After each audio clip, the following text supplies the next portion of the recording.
તો વાત કરીએ ગાંધીનગરની તો ભારત રાષ્ટ્રીય રક્ષા શક્તિ યુનિવર્સિટી, જ્યાં ભારતની અગ્રણી રાષ્ટ્રીય સુરક્ષા અને પોલીસ યુનિવર્સિટી કે જ્યાં ભારત સેન્ટર ઓફ ઓલિમ્પિક સંશોધન અને શિક્ષણના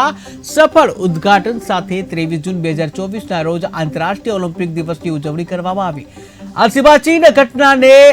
જે રમત વિજ્ઞાનને આગળ વધારવા અને સમગ્ર દેશમાં ઓલિમ્પિક રમતોમાં શ્રેષ્ઠતાને પ્રોત્સાહન આપવા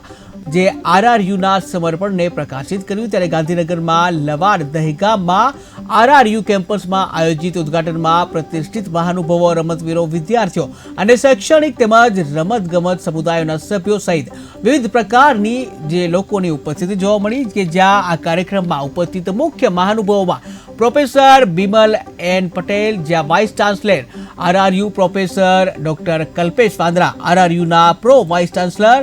ડોક્ટર પીટી ઉષા, ભારતીય ઓલિમ્પિક એસોસિએશનના પ્રમુખ અજય પટેલ, ડોક્ટર ભારતીય ઓલિમ્પિક સંઘના જે વરિષ્ઠ ઉપાધ્યક્ષ કેપ્ટન અજય નારંગ સહિતના જે મહાનુભાવો ઉપસ્થિત રહ્યા હતા।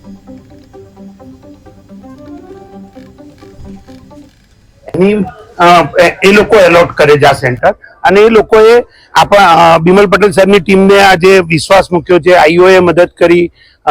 અનુરાગ ઠાકુર સાહેબે મદદ કરી, ગવર્મેન્ટ, અને આ જે આખી વાત છે,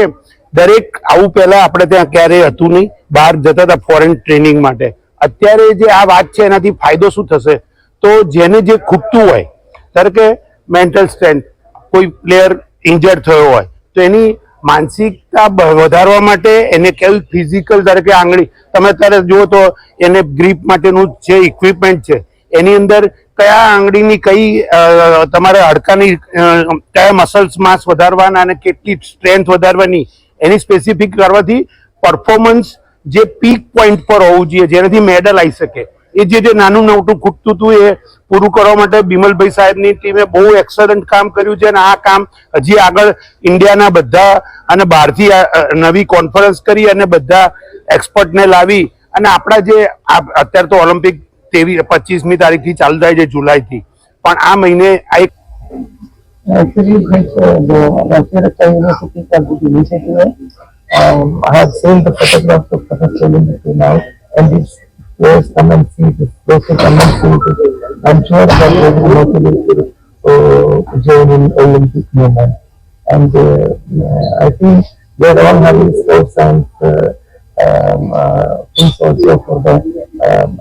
talent scouting people also for the and for the improvement of sports also and secondly. And it's good that before, and it's the Prime Minister the vision that we are going to